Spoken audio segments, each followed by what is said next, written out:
Hello. Today was a very interesting day. I peopled all day. Um, Yesterday I stayed in the house all day and slept and rest all day. I didn't do anything. Today I've been at the house since like noon. Peopling. I had enough energy to people. And I have been triggered so much today. I was like, after the first people in, I wanted to go home and not come back at the house. But um, I have a stepsister. She came out to the car and she kind of told me some things, and I was like, I'm sorry. I'm sorry. I'm sorry. It's me. I'm sorry. I missed her birthday. I just been missing things. Um, and I had to apologize for it. And it made her feel away. And I'm so glad she expressed that to me. I'm so glad she expressed that to me. And so that made me people some more. Okay. So the first set of people in I went to, uh, it was a little gathering for a 16-year-old autistic kid. I swear to God, for this kid to have autism, he's amazing. Like, man, 16-year-old black boy, amazing, amazing. And the crazy thing about him, he's 16 and he can't take people a lot. Like he will come in and he will laugh and talk and crack jokes and be like, okay, back to my cave. And he go back in his room and play his game, and then he'll come out and kiki a little bit more. Then he go back in. I thought that was amazing. And as I'm a conversationalist, so as I'm talking to his mother, his mother was telling me like they bought him a car. I said, you bought an autistic kid a car? And she was showing me his grades and robotics he does, and like he's amazing. And she was telling me how she got sick, and she didn't know that he knew how to drive, and she passed out, and he had to save them. And he drove, and he has been driving ever since without nobody showing him. She says he just would in the car pay attention, and he drives, and she have seizures, and so he drives her everywhere. I'm like, that girl, that's amazing. And she was like, at first, she told me, she said when he was born, she was like, no, I don't want a special needs kid. But she says from the moment, like after 6 months old, she was like, wait a minute, sum up this kid. He's an amazing kid. That's all I can say. And he was such a good person to meet. That was my first time meeting him. And he wanted to tell me how pretty he thought I was. And I just thought that was amazing. I was like, well, thank you. Thank you very much. But then my son is not used to people talking about what I look like. So if you do that, he would feel like you are talking about his mother. And so he kicked a kid and told the kid to shut the hell up. And the kid came and told me that Daniel was being mean to them. And normally my baby friendly. My baby love a friend. I was like, ooh, that's odd. So I said, hey, come here. So I went to the bathroom and I said, come in here. I asked him, I said, what is going on with you? Why is you out there kicking and cussing and being mean? They're talking about my mother. Daniel, okay. I don't like it. It pissed me off. Okay, Daniel, come on now. What the hell's going on? So one of the kids thought that I was very pretty and said as much. And one of the kids made reference to he wanted to be my boyfriend. And that pissed Daniel all the way off. I said, Daniel, I am a female. They are males. I said, I went through that with my mom. Guys used to torture me at school because my mom was very pretty. And she smelled good and she looked good. And they would just always be like, be your stepdad. I'm like, get out my damn face. You can be nothing to me. So I'm windmilling in the street because of how my mom looked. And I said, oh, Lord, please, I don't want him to have to do that. I said, Daniel, believe it or not, those were compliments. Well, why would he say he wants to be your boyfriend? I said, Daniel, that's a little boy. I think the boy was like 10 or 11. You out there windmilling with bigger boys. My baby just 8. And I'm like, Daniel, believe it or not, it's a compliment. It is. And if it makes you feel uncomfortable, just get away from them. Don't play with them. And so Daniel said, okay. So Daniel didn't want to play no more. Daniel pissed off. He didn't want to play no more. So they come and ask Daniel to play. I said, Daniel said, I can come back out there and play under one condition. Don't say nothing else about my mama. They both said it together. It was a compliment. Your mom's pretty. Daniel was like, I don't care. Don't say nothing about my mama. So my daddy said, oh, shit. It's like, oh, no, Daniel. He's used to, like, the other little kids doing it. Like, but these were new kids that he just met. And he didn't like it.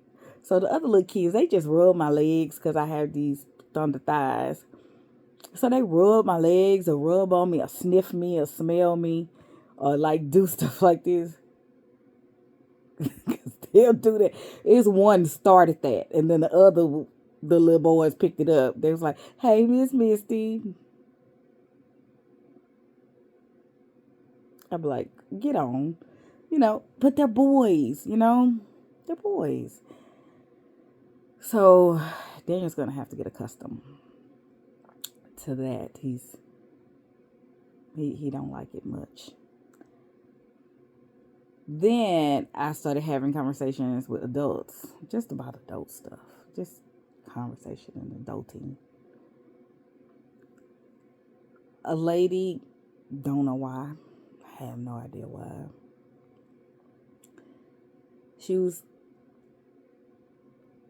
People get so comfortable with me, they just be talking, And before you know it, she was like, girl, let me tell you what just happened to me recently. And she got her heart broke. And she was talking to me. And I seen her eyes swell up with water. I was like, oh, shit, Misty. And then she asked me, she was like, what do you do for a living? So I told her. And she was like, that makes sense. I can see that. I said, but I transitioned out of that role full time 2 years ago. So I still have my license and I still, but I transitioned out of the role. But the things that this woman told me happened to her. And if I'm about to be 50, 49, she was 52, 53. She told me some things that had happened to her. When I said triggering.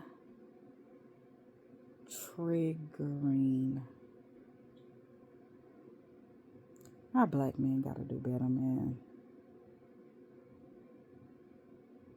We just gotta do better. Like,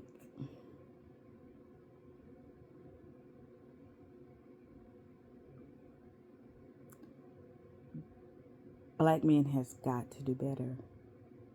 If black men do not do better, their survival rate for the next 25 years is very bleak.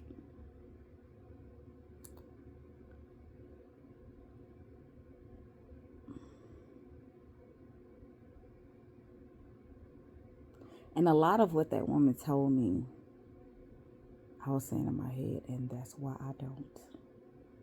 And that's why I don't, because I will never have these stories to tell. He put her out. She had some health challenges, and he put her out and moved the woman in the next morning. And she went stay with her daughter, but she feels less than a person. And God knows in heaven, I wanted to cry with her. And she's like, when I was healthy, I did everything. She said, I did everything. I stuffed myself. I shrunk.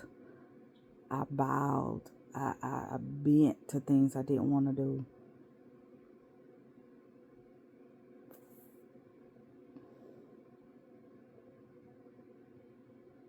I mean, triggered is an understatement. 2026 is year one of the next 25 years. Because we live in 25-year cycles. Or I hope y'all know that. And every 25 years, it looked like the state of black people get poorer and poorer.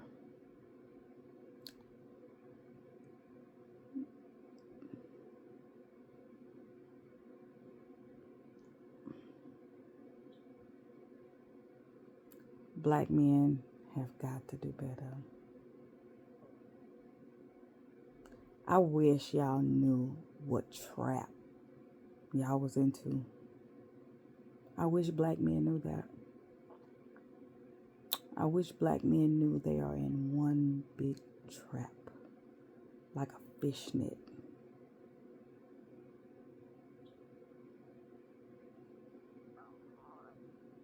I wish they knew that.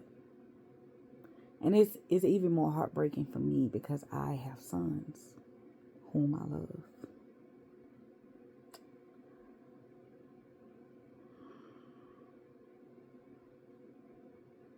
And my baby son, I'm really trying to teach him everything that I think he needs to know of how to be careful, be watchful, be mindful, pay attention to how he feels about a situation. I ask him all the time, how do you feel inside about this? What is your spirit saying about this? My baby's 8 now. He can tell you exactly what his spirit say.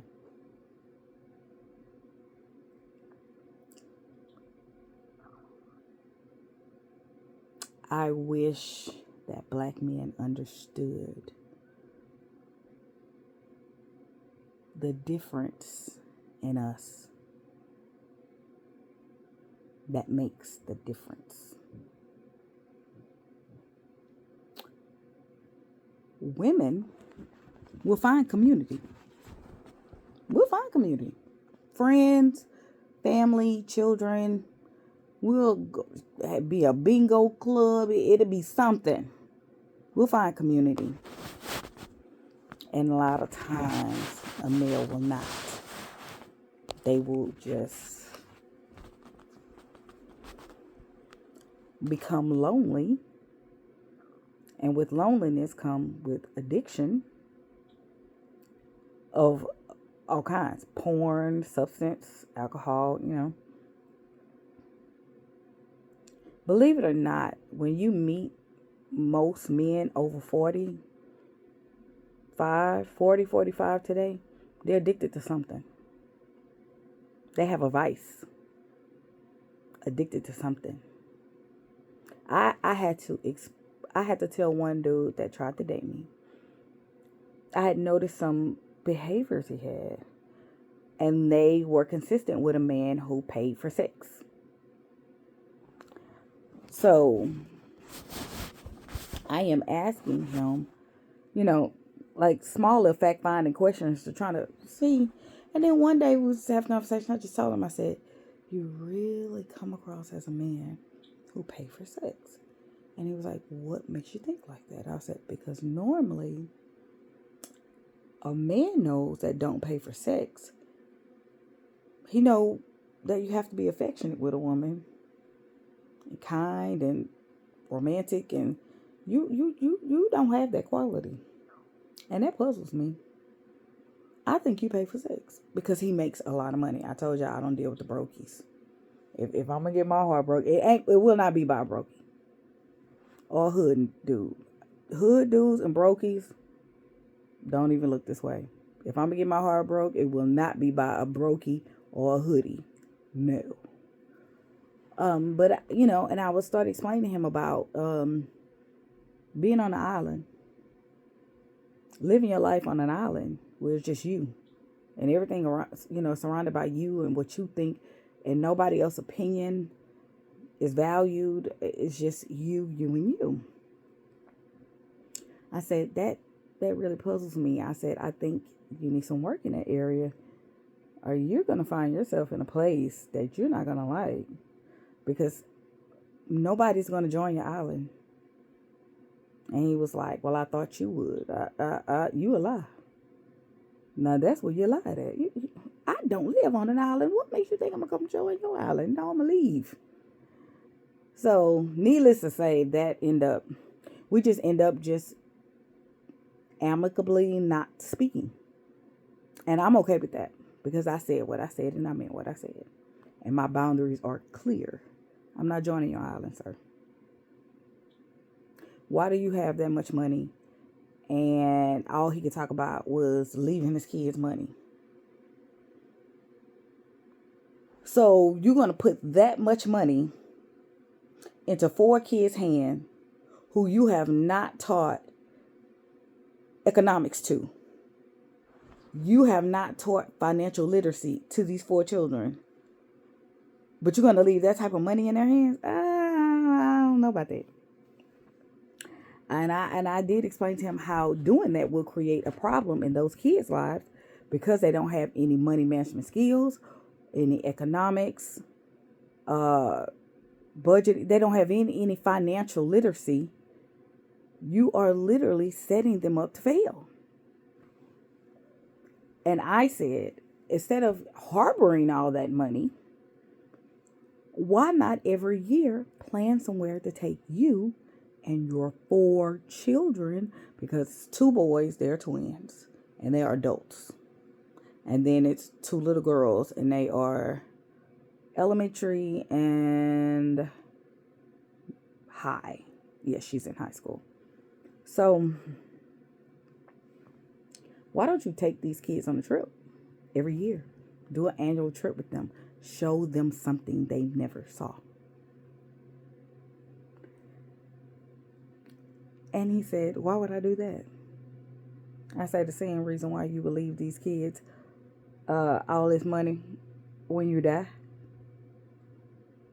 I said, "You're going to leave them money but no memories." Huh? Fix that, Holy Ghost. Okay, fine, whatever. So I left it there. I was really thrown off and not even interested at that point. But black men have got to get it together, man. Y'all got to save yourselves, man. Because what we do know as women, we can't save you. Now y'all will pretend to be saved, but still be on some bullshit. No. Please go save yourself, black man. SOS. God dang. Because you do know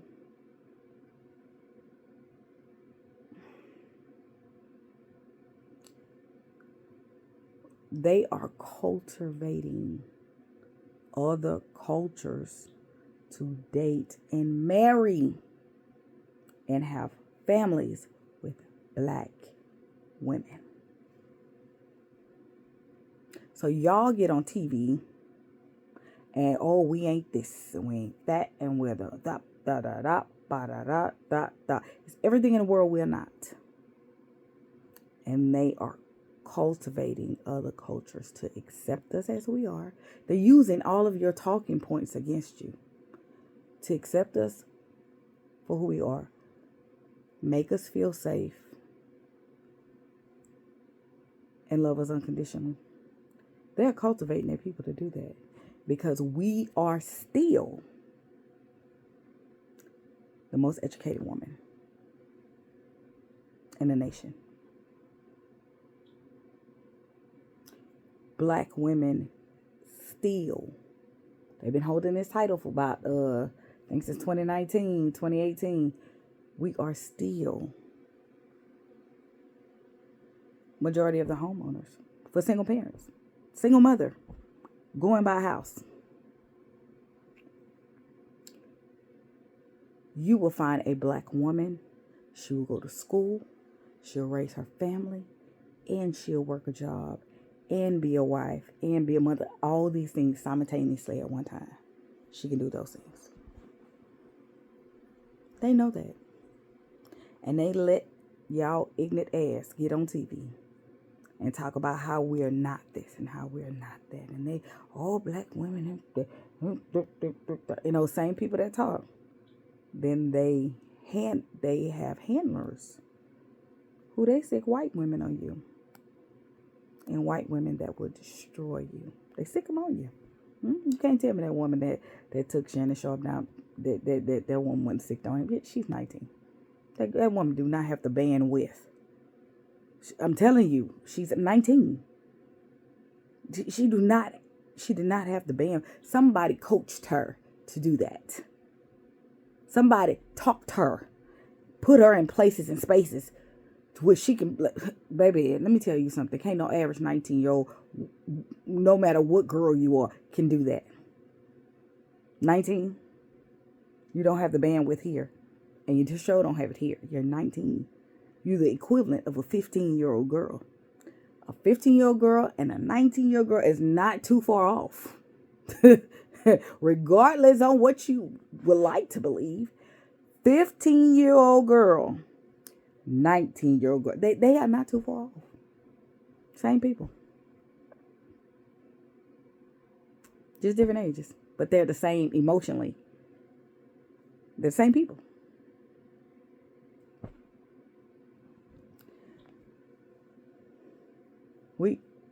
I wish that our men understood that if you was to marry and make a family with a black woman,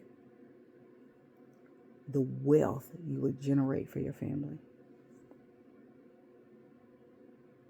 Two high earning people together.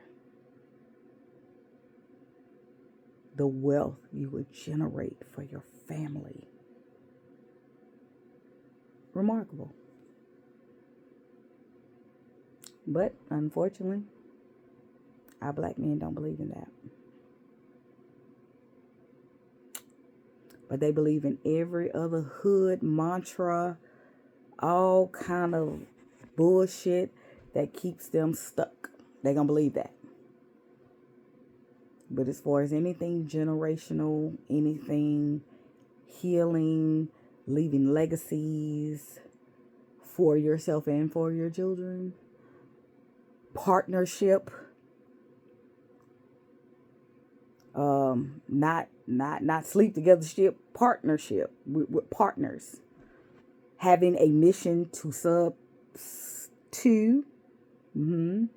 can't be submitted without the mission. It's just saying, I agree to your mission. I can see that taking us wherever you saying it taking us.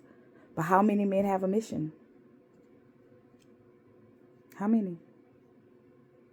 They have good talking points. But if you see them live and live in color, no mission at all. Just some shit regurgitated from the internet. Nothing that's authentic from their heart, from their spirit, man. They're saying, I think you should go here. You could tell they don't listen to the God inside, or they don't believe the God inside because they move too funny. And I hate that for black men. I hate that for black men. And I try to make sure my sons don't become that type of black man. But it's a mess out here. And just to see that woman in the pain. And they were talking about how, they went and got her and brought her to the party so that she can get out the house and be around family. And she just was so disheveled. She didn't know where to put herself. So not only did she have some health issues, now she got to have health issues at her daughter's house.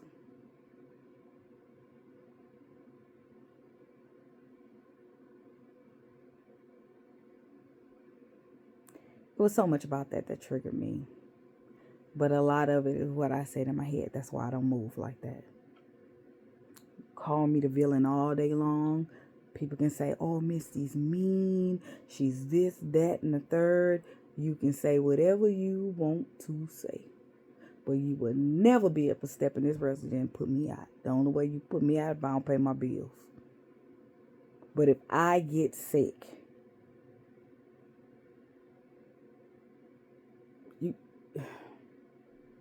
anyway, I don't play that like that. But I think it's very sad that our men do that to us. And there will be a day coming very soon. They were just going to give up. They had women out there talking. They just gave up. It was like, enough is enough. Let me make my life beautiful the way I see it. And let me just go on. And these are old women, way older than me. They've just decided to make it their own. And I think that's sad. And I wish black men would get their shit together.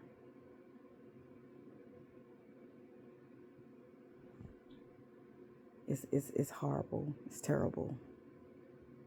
It's downright disgusting.